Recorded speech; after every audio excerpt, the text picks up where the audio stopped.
नमस्कार, एक बार फिर से आप सभी का स्वागत है। दोस्तों, आज का वीडियो आपके यूपी टेट एग्जाम के लिए काफ़ी ज़्यादा इंपॉर्टेंट है, क्योंकि इस वीडियो में आज हम हिंदी के 30 महत्वपूर्ण प्रश्नों को देखेंगे जो प्रीवियस ईयर में पूछे जा चुके हैं। तो दोस्तों, आपके सामने यह प्रीवियस ईयर का पेपर है, हिंदी का है। आप लोग इसे ध्यान से देखिए, एक एक प्रश्न को अच्छे से देखिए, उन्हें समझिए और उसका उत्तर भी बताइए। और लास्ट में हमें बताइए कि 30 में आपका कितना स्कोर अभी सही हो रहा है। ठीक है, तो चलिए देखते हैं। पहला प्रश्न है आपके सामने।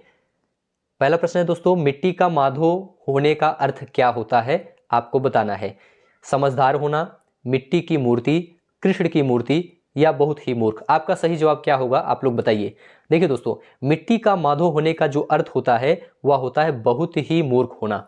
ठीक है, मिट्टी का माधो होने का अर्थ क्या होता है, बहुत ही मूर्ख होना, यही इसका अर्थ होता है। इसका अर्थ समझदार होना नहीं होता है, मिट्टी की मूर्ति भी नहीं होती है, कृष्ण की मूर्ति से भी इसका कोई संबंध नहीं है। मिट्टी का माधो बहुत ही मूर्ख होना। नेक्स्ट प्रश्न आपके सामने है, इसे भी ध्यान से देखिए। तद्धित का संधि विच्छेद क्या है, आप लोग बताइए। तत्धनधित, तदधनधित या तत्धनहित या तदधनहित।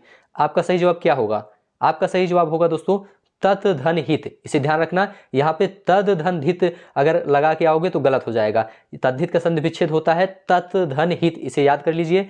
तद्धित का संधि विच्छेद तत्धन हित होता है। यहाँ पे दोस्तों तत् में जो ता लगा हुआ है और हित में हा जो लगा हुआ है, ता और हा मिलकर यहाँ पे धी बन जाता है। क्या बन जाता है? ता और हा मिलकर यहाँ पे धा बन जाता है, इसलिए आपका तद्धित यहाँ पे हो जाएगा। अगर आपसे पूछा जाए कि तद्धित यह किस संधि का उदाहरण है दोस्तों, तो आप बताओगे यह व्यंजन संधि का उदाहरण है। ठीक है, इसे भी आप लोग जानते रहिए, तद्धित व्यंजन संधि का उदाहरण है। उद्विग्न, अगर आपसे पूछे कि उद्विग्न का संधि विच्छेद क्या है, तो आप लोग बताइए उद्धन दिन या उत्धन दिग्न या उत्धन विघ्न या उत्धन विघ्न।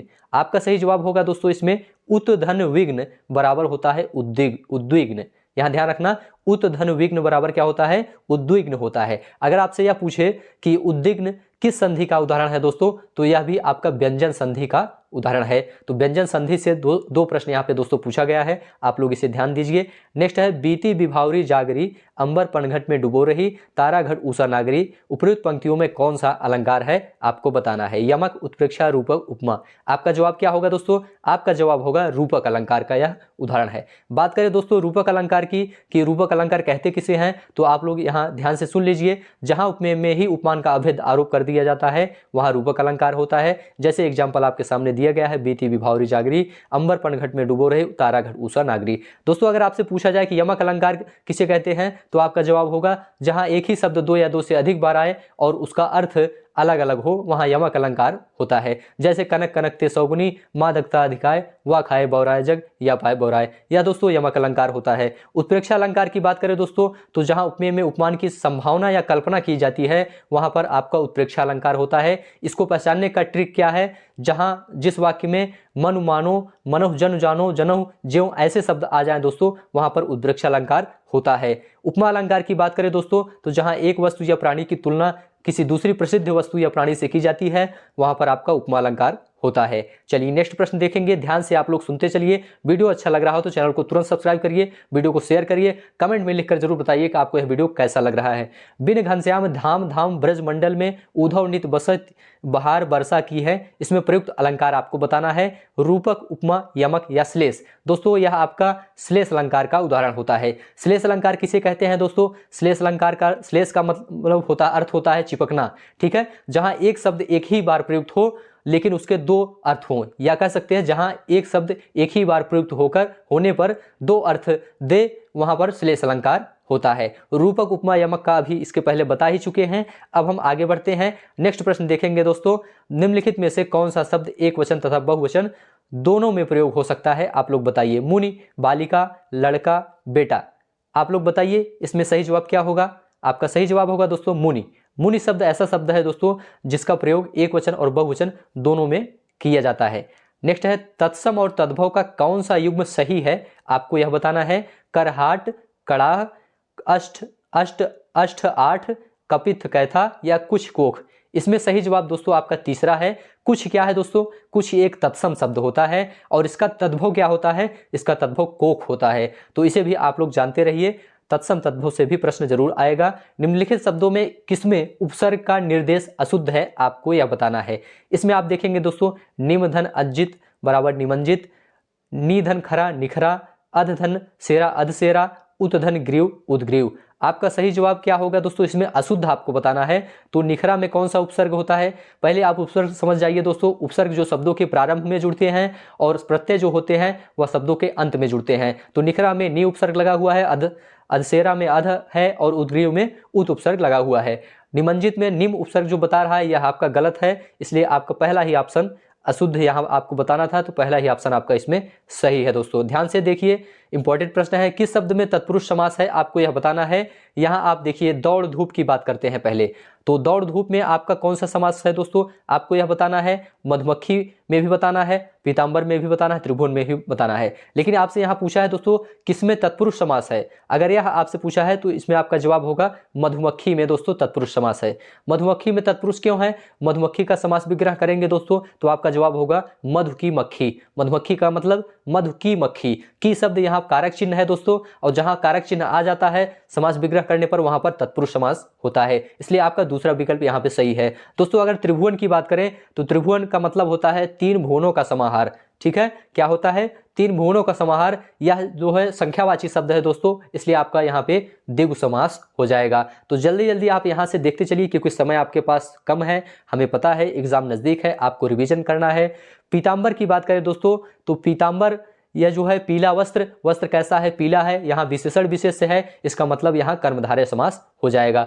दौड़ धूप की बात करें दोस्तों तो दौड़ धूप जो है इसमें जो है दौड़ या धूप होता है, इसका जो समास होता है यह द्वंद्व समास होता है, मतलब कि यह द्वंद्व समास का उदाहरण है। तो दौड़ धूप यहाँ पे द्वंद्व समास का उदाहरण है दोस्तों, इसे भी आप लोग जानते रहिए। तो दूसरा ऑप्शन मधुमक्खी जो है यह तत्पुरुष समास का उदाहरण है, यही आपसे पूछा गया था। सिर पर सवार रहना मुहावरे का अर्थ क्या होता है दोस्तों, आपको बताना है। तो यहाँ आप देखिए, सिर पर सवार रहना, पीछे पड़ना, बाधक होना, भाग जाना, मरने मारने पर उदारू होना। आपका सही जवाब होगा दोस्तों इसमें सिर पर सवार रहना, इसका मतलब होता है पीछे पड़ जाना। क्या होता है, पीछे पड़ जाना इस मुहावरे का अर्थ होता है। नेक्स्ट प्रश्न अब हम देखेंगे, ध्यान से आप लोग सभी प्रश्नों को देखिए दोस्तों, सभी अच्छे प्रश्न हैं, इनको अच्छे से देखना है। नेक्स्ट प्रश्न है आपके सामने, 40 तक हो गया है दोस्तों, इसके आगे यहां से है, इसको भी ध्यान से देखिए। वह बहुत अच्छा लड़का है, वाक्य में कौन सा सर्वनाम है आपको यह बताना है, इसमें आप ध्यान से देख लीजिए। वह बहुत अच्छा लड़का है, वाक्य में कौन सा सर्वनाम है, निजवाचक सर्वनाम है या निश्चयवाचक सर्वनाम है या अनिश्चयवाचक सर्वनाम है या संबंधवाचक सर्वनाम है। तो वह कैसा लड़का है दोस्तों, वह बहुत अच्छा लड़का है। तो कहने का मतलब यहाँ पे एक निश्चित वाचक भाव प्रकट हो रहा है, तो इसलिए यहाँ पे निश्चयवाचक सर्वनाम आपका सही हो जाएगा। क्या होगा, दूसरा ऑप्शन निश्चयवाचक सर्वनाम है, यह वह बहुत अच्छा लड़का है, इसमें आपका निश्चयवाचक रहेगा। मनोहर जीवन भर सुख भोगता रहा, इसमें कौन सा विशेषण है दोस्तों, आपको यह बताना है। तो जीवन भर वह क्या करता रहा, वह सुख भोगता रहा, इसका मतलब क्या है, क्या यह संख्यावाची है, तो आप कहेंगे नहीं। क्या यह गुणवाची है, नहीं। सार्वनामिक है, नहीं। आपका जवाब होगा यह परिमाणवाचक विशेषण है दोस्तों। ठीक है, क्या है इसमें, परिमाणवाचक विशेषण का उदाहरण है। चलिए नेक्स्ट देखेंगे अब, दांत और जीभ के स्पर्श से बोले जाने वाले वर्ड को क्या कहते हैं आपको बताना है। आपका जवाब क्या होगा, मूर्धन्य, दंत, दंतोष्ठ या कंठोष्ठ।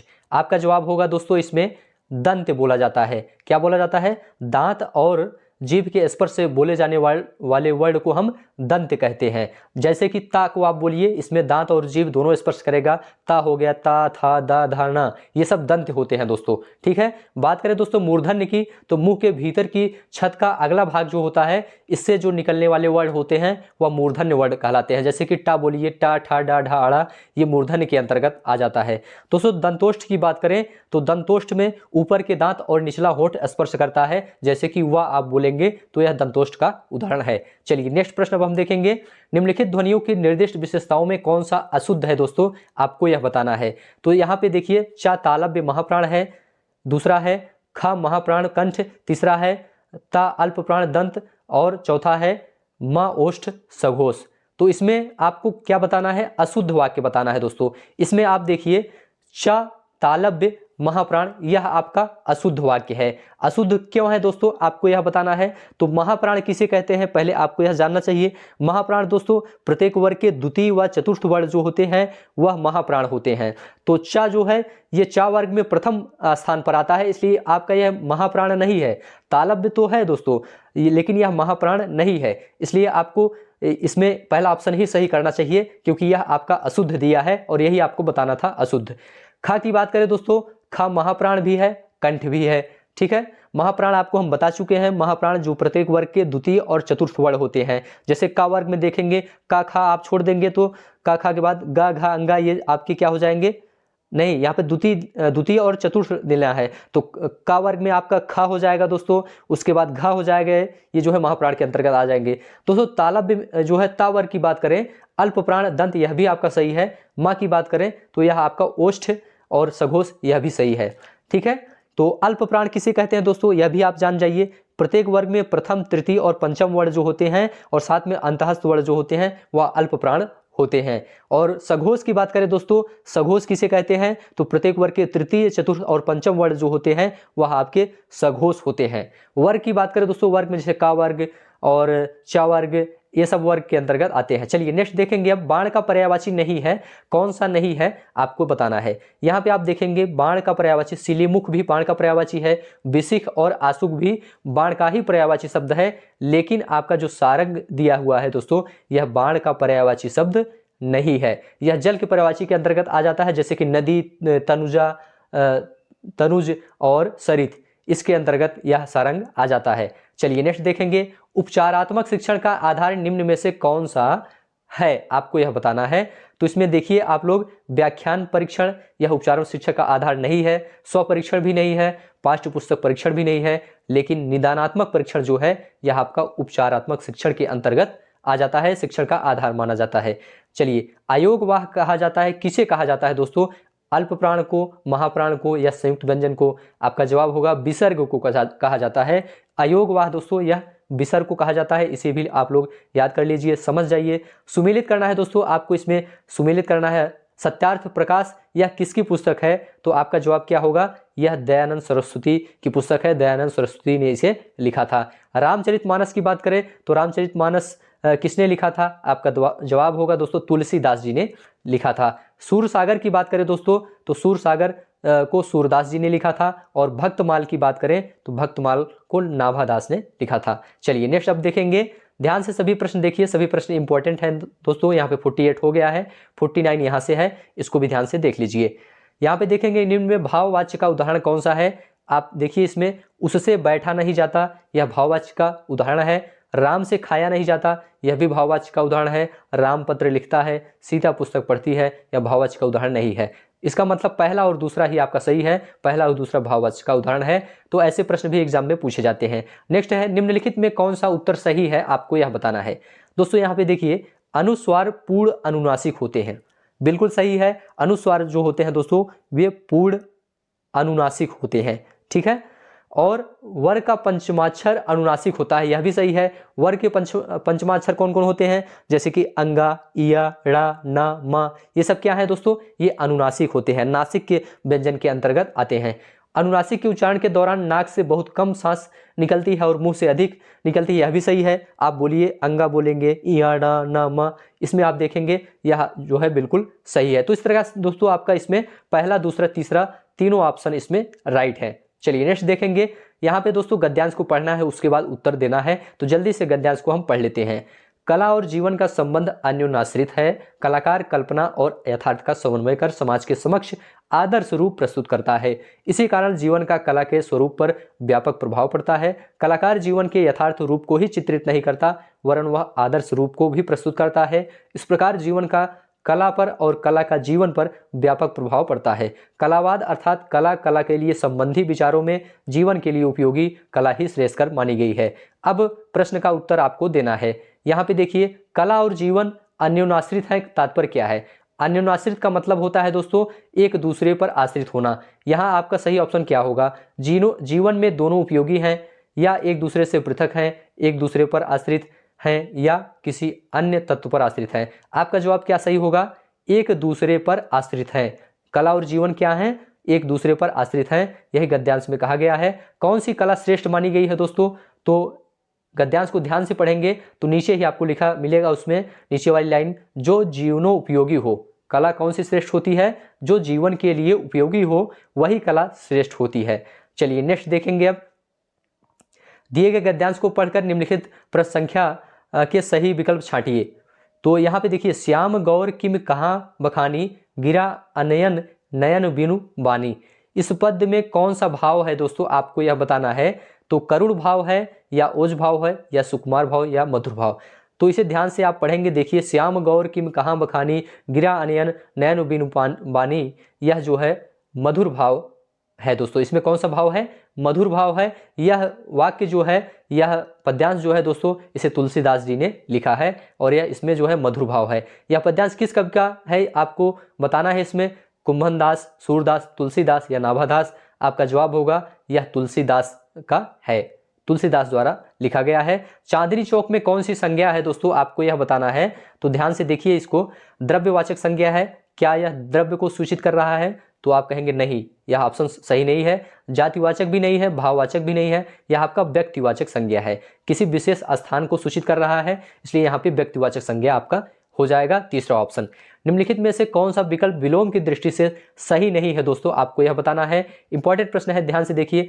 सुबुद्धि, असुबुद्धि, आरोह अवरोह, उत्कर्ष अपकर्ष, कीर्ति अपकीर्ति। आपका जवाब क्या होगा, आप लोग बताइए। देखिए दोस्तों, विलोम की दृष्टि से सही नहीं है, वही आपको इसमें बताना है। तो सुबुद्धि में देखिए, सुबुद्धि का विलोम असुबुद्धि होता है, क्या यह सही है, तो आप कहेंगे नहीं, यही ऑप्शन गलत है। क्यों, क्योंकि दोस्तों सुबुद्धि का जो विलोम होता है वह क्या होता है, वह दुर्बुद्धि होता है। सुबुद्धि का विलोम दुर्बुद्धि होता है। और इसके बाद दूसरे विकल्प की बात करें, आरोह का विलोम अवरोह सही है, उत्कर्ष का अपकर्ष विलोम होता है, यह भी सही है, कीर्ति का विलोम अपकीर्ति होता है, यह भी सही है। तो पहला ही ऑप्शन गलत था, सुबुद्धि का दुर्बुद्धि होना चाहिए था। नेक्स्ट है, मिलान करना है दोस्तों आपको। इसमें मिलाइए, आपका सही क्या होगा। तलवार को आप किससे मिलाएंगे, तलवार को दोस्तों हम कृपाण कहते हैं। टेढ़ा, टेढ़ा वक्र होता है दोस्तों। तरु की बात करें तो वृक्ष को तरु कहा जाता है, ठीक है। और पट की बात करें, पट को प्रवीण से आप मिलाएंगे। चलिए नेक्स्ट प्रश्न देखेंगे। सभी प्रश्न इंपॉर्टेंट हैं, ध्यान से देखिए। निम्नलिखित में से कौन सा मिश्र वाक्य है दोस्तों, आपको यह बताना है। उसमें न पत्ते थे न फूल थे, और मैंने सुना है कि आपके देश में अच्छा राज प्रबंध है। यज्ञदत्त देवदत्त को व्याकरण पढ़ाता है, वह उड़ती हुई चिड़िया पहचानता है। आपका इसमें मिश्र वाक्य दोस्तों दूसरा विकल्प है, मैंने सुना है कि आपके देश में अच्छा राज प्रबंध है। यह एक मिश्र वाक्य का उदाहरण है। वह द्वार द्वार भीख मांगता है, चलता है, वाक्य में कौन सा कारक है, आपको यह बताना है। संबंध कारक है, या अपादान है, या अधिकरण है, या संबोधन है। तो दोस्तों देखिए, इसमें इस वाक्य में जो लिखा है, वह द्वार द्वार भीख मांगता है, इसका मतलब है कि वह प्रत्येक द्वार पर भीख मांगता है। यहाँ पे पर शब्द आ रहा है, इसलिए यहाँ पे अधिकरण कारक हो जाएगा। तो कारक पहचानने का चिन्ह सूत्र क्या है, आप उसको याद करना चाहिए, आपको चिन्ह पहचानना चाहिए। कर्ता का जैसे ने होता है, ध्यान से एक बार सुन लीजिए। कर्ता ने कर्म को करण से के द्वारा, संप्रदान को के लिए, अपादान से अलग होने के अर्थ में, संबंध का की के रारी रे, अधिकरण में पर, संबोधन हे अरे। तो अधिकरण में क्या होता है, में पर होता है। तो यहाँ पे आपका अधिकरण सही हो जाएगा। नेक्स्ट प्रश्न है, लास्ट प्रश्न है दोस्तों, आयुष्मान का स्त्रीलिंग क्या है, आपको बताना है। तो यहाँ पे देखेंगे दोस्तों, आयुष्मान का जो स्त्रीलिंग शब्द होता है वह होता है आयुष्मती। क्या होता है, आयुष्मती होता है। तो पहला ऑप्शन इसमें राइट है। इस तरह से दोस्तों आपने 30 प्रश्न कंप्लीट किया। यह वीडियो आपको कैसा लगा, आप लोग कमेंट में जरूर बताइएगा। वीडियो अच्छा लगा हो तो चैनल को जरूर सब्सक्राइब करिए और दोस्तों में शेयर करिए, ठीक है। तो अभी के लिए दोस्तों इतना ही, मिलते हैं आपको नेक्स्ट वीडियो में। तब तक के लिए आप सभी का बहुत बहुत धन्यवाद।